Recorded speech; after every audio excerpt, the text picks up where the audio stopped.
መተከል በኢትዮጵያ ሰሜን ምዕራብ ክፍል የሚገኝ በታሪክም ሆነ በጂኦፖለቲካ ረገድ እጅግ ወሳኝ የሆነ ቀጠና ነው።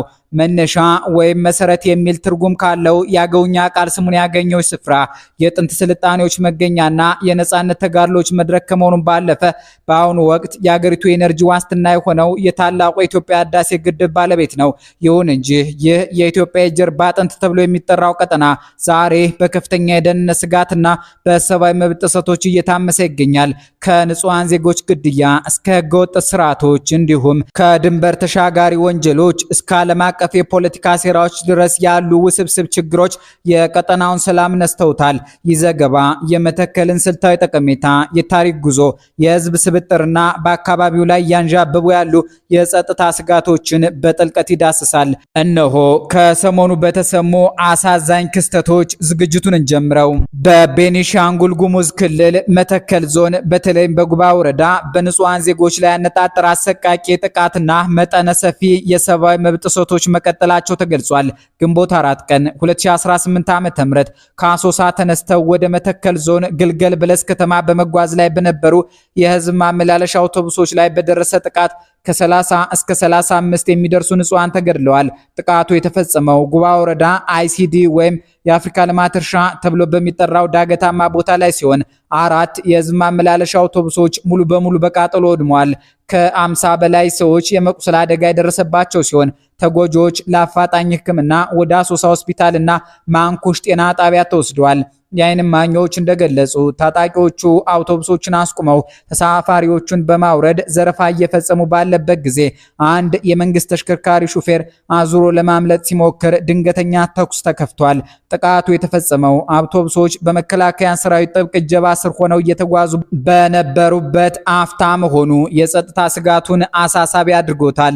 በተጨማሪም በርካታ መንገደኞች በታጣቂዎች ተጠልፈው ወደማይታወቅ ቦታ የተወሰዱ ሲሆን የቤተሰብ አባላት አሁንም በከፍተኛ ጭንቀት ውስጥ ይገኛሉ።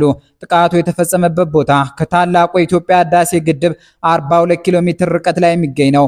በመተከል ዞን የህግ የበላይነት መሸርሸሩን ተከትሎ በርካታ አርሶ አደሮችና አረጋውያን ያለምንም ክስና የፍርድ ቤት ትዕዛዝ በገፍ እየታሰሩ መሆናቸውንም ነዋሪዎች አጋልጠዋል።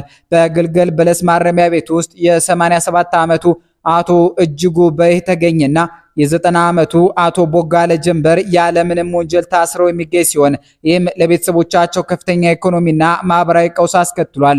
የዞኑ ፖሊስ እስራቱ ከፌዴራል ብሔራዊ መረጃና ደህንነት በመጣ ትዕዛዝ መሆኑን ቢገልጽም የኢትዮጵያ ሰብአዊ መብቶች ኮሚሽን እና የፌዴራል ፖሊስ ጉዳዩ ከአቅማቸው በላይ እንደሆነ ወይም እንደማይመለከታቸው በመግለጽ እጃቸውን ሰብስበዋል።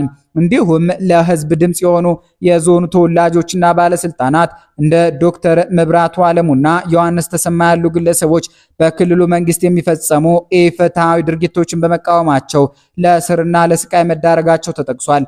በ2018 ዓ.ም ብቻ በመተከል ዞን በታጣቂዎች የተገደሉ ሰዎች ቁጥር 738 መድረሱን የኢትዮጵያ ሰብአዊ መብቶች ጉባኤ ወይም ኢሰመጉ በጥናቱ አረጋግጧል።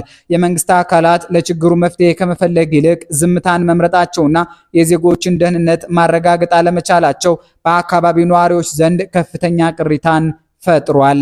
መተከል በኢትዮጵያ ሰሜን ምዕራብ ክፍል የሚገኝ በታሪክም ሆነ በጂኦፖለቲካ ረገድ እጅግ ወሳኝ የሆነ ቀጣና ነው። የአካባቢ የጥንት ስልጣኔዎች መገኛ፣ የነጻነት ተጋድሎች መድረክና በአሁኑ ጊዜ ደግሞ የኢትዮጵያ የህልውና መሰረት የሆነው የታላቁ የኢትዮጵያ ህዳሴ ግድብ ባለቤት ነው። በቤኒሻንጉል ጉሙዝ ክልላዊ መንግስት ስር የሚገኘው የዞን በቆዳ ስፋቱ ከክልሉ ትልቁን ድርሻ የሚይዝ ሲሆን በሰሜንና በምስራቅ ከአማራ ክልል ካዊ ብሔረሰብ ዞንና ከምዕራብ ጎጃም ጋር በደቡብ በአባይ ወንዝ ተከፍሎ ከከማሽ ዞንና ከምስራቅ ወለጋ ማለትም ከኦሮሚያ ጋር በምዕራብ ደግሞ ከሱዳን ሪፐብሊክ ጋር ሰፊ ድንበር ይጋራል። መተከል በኢትዮጵያ የደህንነት መዋቅር ውስጥ ስትራቴጂካዊ ማነቆ ወይም ስትራቴጂክ ቼክ ፖይንት ተብሎ ሊጠራ ይችላል። ከሱዳን ጋር ያለው ሰፊ ድንበር ለድንበር ተሻጋሪ ወንጀሎች፣ ለህገወጥ የጦር መሳሪያ ዝውውርና ለታጣቂዎች እንቅስቃሴ ተጋላጭ በመሆኑ ከፍተኛ ጥበቃ የሚደረግበት ሲሆን የታላቁ የኢትዮጵያ ህዳሴ ግድብ የሚገኘው በዚሁ ዞን ጉባ ወረዳ ውስጥ በመሆኑ አካባቢው የኢትዮጵያ አየር ኃይልና የምድር ጦር ልዩ ትኩረት የሚሰጠው ቀጣና ነው። የመተከል ታሪክ ከኢትዮጵያ ጥንታዊነት ጋር የተቆራኘ ነው። አካባቢው የጥንታዊዎቹ የአገውና የጉሙ የጉሙዝ ህዝቦች መኖሪያ ነው። መተከል የሚለው ስም መተክ ከሚለው የአገውኛ ቃል የመጣ ሲሆን ትርጉሙም መሰረት ወይም መነሻ ማለት እንደሆነ የታሪክ ምሁራን ይገልጻሉ። በመካከለኛው ዘመን በአጼ ፋሲለደስና በአጼ በካፋ ዘመን መተከል የጎጃም ግዛት አካል ሆኖ ይተዳደር ነበር።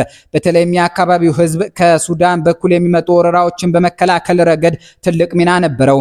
በ1970ዎቹ መጨረሻ በደርግ ዘመን የመተከል ስፍራ ፕሮግራም በሚል ስም ከወሎ ከሸዋና ከትግራይ የመጡ በብዙ ሺህ የሚቆጠሩ ኢትዮጵያውያን የሰፈሩበትና አካባቢው ወደ ግብርና ማዕከልነት የተቀየረበት የታሪክ አጋጣሚ ትልቅ ስፍራ ይዛል።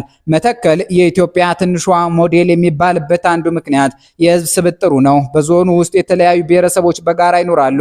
በግምታዊ ስሌት የህዝብ ስብጥሩ ጉሙዝ ከ33 እስከ 35 በመቶ፣ አማራ ከ22 እስከ 24 በመቶ፣ አገው ከ18 እስከ 20 በመቶ፣ ኦሮሞ ከ12 እስከ 14 በመቶ፣ ሽናሻ ከ7 እስከ 8 በመቶ ሲሆኑ ቀሪው ጥቂት መቶኛ ደግሞ በትግሬ በወላይታና በሌሎች ብሔረሰቦች የተያዘ ነው። ይህም አካባቢው የብዙ ባህሎች መገናኛ እንዲሆን አድርጎታል።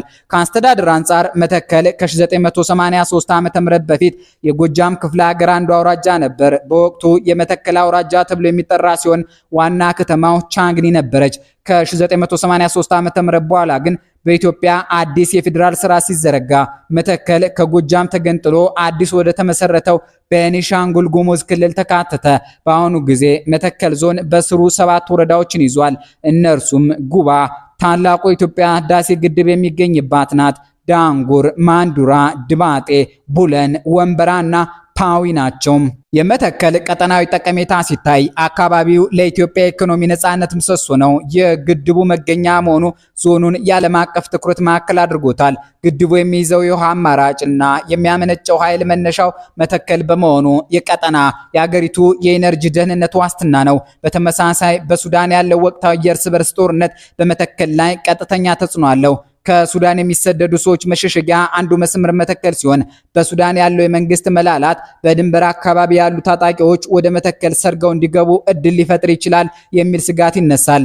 ከግብፅ አንጻር ሲታይ ግብፅ የአባይን ውሃ እንደ ቀይ መስመር ስለምታየው ግድቡ በሚገኝበት በመተከል ዞን ውስጥ የሚነሱ አለመረጋጋቶችን እንደ ስትራቴጂካዊ ድል ልትጠቀምባቸው ትችላለች የሚል ስጋት በብዙ የፖለቲካ ተንታኞች ዘንድ አለ።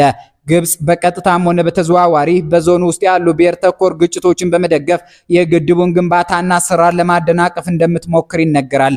ዓላማውም ኢትዮጵያ ትኩረቷን ወደ ውስጥ እንድታደርግና በግድቡ ላይ ያላትን ቁጥጥር እንድታላላ ማድረግ ነው። በመጨረሻም መተከል ውስጥ ያለውን የተለየና የሚያጓጓ ሀብት ስንመለከት አካባቢው ያልተነካ የወርቅ ምድር መሆኑን እንረዳለን። አካባቢው በከፍተኛ የወርቅ ክምችት የታጨቀ ሲሆን ከጥንት ጀምሮ በአካባቢው ነዋሪዎች በባህላዊ መንገድ ወርቅ ሲመረት ቆይቷል። አሁን ደግሞ በትላልቅ ኩባንያዎች ጭምር ጥናት እየተደረገበት ነው። በተጨማሪም ከፍተኛ የእብነ በረድ ወይም ማርብል ሀብት አለው። መተከል የኢትዮጵያ የዳቦ ቅርጫት የመሆን አቅም ያለው ሲሆን ሰፊና ለም ሜዳዎቹ ለሰሊጥ፣ ለጥጥ፣ ለቦሎቄና ለቅባት እህሎች ምርት እጅግ ተስማሚ ናቸው። ከአባይ ወንዝ በተጨማሪ እንደ በለስ ያሉ ትላልቅ ወንዞች ለከፍተኛ መስኖ ልማት የሚውሉ ናቸው። የጉሙዝ የአገውና የሽናሻ ህዝቦች ጥንታዊና ልዩ የሆኑ የሙዚቃ መሳሪያዎች፣ የአመጋገብ ስርዓትና የባህል እሴቶች ለአካባቢው የተለየ መስህብ ይሰጡታል። በጠቅላላው መተከል ለኢትዮጵያ ኢኮኖሚያዊ ነጻነት ምሰሶና የትንሿ ሞዴል ማሳያ የሆነች ብዝሃ ባህል የሚታይበት ቀጠና ነው። ይሁን እንጂ በአሁኑ ጊዜ በአካባቢው የታየው የህግ የበላይነት መሸርሸር እንዲሁም የዜጎች ደህንነት አደጋ ላይ መውደቅ ቀጠናውን የስትራቴጂካዊ ስጋት ምንጭ አድርጎታል። በተለይም በሱዳን ያለው የእርስ በርስ ጦርነትና ግብፅ ግድቡን ለማደናቀፍ የምታደርገው ጥረት ለመተከል ሰላም ልዩ ትኩረት መስጠት የብሔራዊ ደህንነት ጉዳይ መሆኑን ያመላክታል። መተከል ያልተነካ የወርቅ ምድርና የኢትዮጵያ የዳቦ ቅርጫት የመሆን ግዙፍ አቅም ያላት ምድር ናት። ሆኖም የተስፋ እውን ሊሆን የሚችለው በአካባቢው የሚታየውን የጸጥታ ችግር በመቅረፍ የዜጎችን የፍትህ ጥያቄ በመመለስና ቀጠናውን የልማት ማዕከል ማድረግ ሲቻል ብቻ ነው። የመተከል ሰላም የኢትዮጵያ ብቻ ሳይሆን የምስራቅ አፍሪካ የብልጽግና ምንጭ በመሆኑ ዘላቂ መፍትሄ መፈለግ ጊዜ የማይሰጠው ተግባር ሊሆን ይገባል። የኛን አበቃን። ሰላም ይስጥልን።